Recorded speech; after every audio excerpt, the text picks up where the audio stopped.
क्या अमेरिका पर 9/11 जैसे हमले की साजिश हो रही है?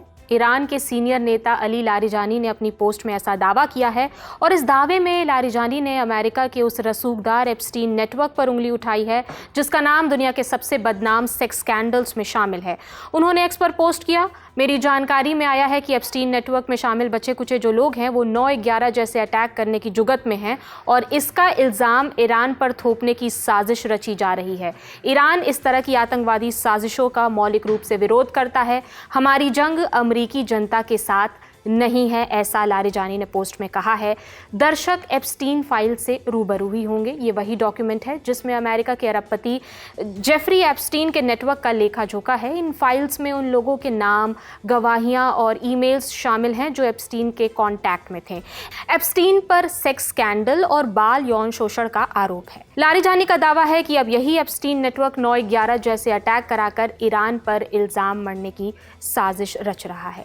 जिस 9/11 हमले की बात की जा रही है वो इतिहास के सबसे डेडली अटैक में से एक है, जब 11 सितंबर 2001 को अलकायदा के आतंकियों ने 4 यात्री विमानों को हाईजैक करके अमेरिका पर हमला किया था।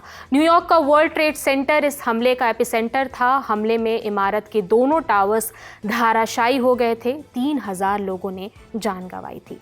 हालांकि ये फिलहाल अभी दावे हैं जो ईरान के सीनियर नेता की तरफ से आए हैं। अब बात इस जंग की कर लेते हैं। आज ईरान के खिलाफ अमेरिका और इजराइल के जॉइंट ऑपरेशन का 16वां दिन है, लेकिन हालात जस के तस हैं। प्रेसिडेंट ट्रंप ने अमेरिकी चैनल NBC को इंटरव्यू दिया, दावा किया कि ईरानियों ने एक समझौते के लिए उनसे कांटेक्ट किया है, लेकिन उन्होंने फिलहाल इसे ठुकरा दिया। ट्रंप के मुताबिक समझौते की शर्तें जो थी अभी उतनी मुफीद नहीं हैं कि उन्हें मान लिया जाए। वो एक सॉलिड डील चाहते हैं, ऐसा ट्रंप ने दावा किया है NBC के इंटरव्यू में। ट्रंप ने यह भी कहा कि अमेरिकी हमले में खार्ग द्वीप को पूरी तरह तबाह कर दिया गया, लेकिन शायद हम मजे के लिए वहां कुछ और बार हमला करेंगे। मैं सरप्राइज हूं कि खार्ग आइलैंड पर हमारे हमलों के बाद ईरान मिडिल ईस्ट के अलग अलग देशों पर जवाबी हमले कर रहा है।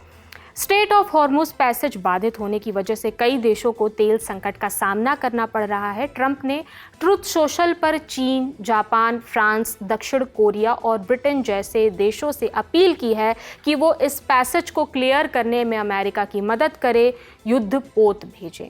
ट्रंप ने ईरान के सुप्रीम लीडर मुज्तबा खामेनेई के जीवित होने पर भी सवाल उठाए हैं। दरअसल मुज्तबा खामेनेई अपने पिता आयतुल्लाह अली खामेनेई की मौत के बाद ईरान के नए सुप्रीम लीडर चुने गए हैं, लेकिन फिलहाल वो एक बार भी पब्लिक के सामने नहीं आए हैं। उनका कोई भी पब्लिक अपीयरेंस नहीं हुआ है अभी तक।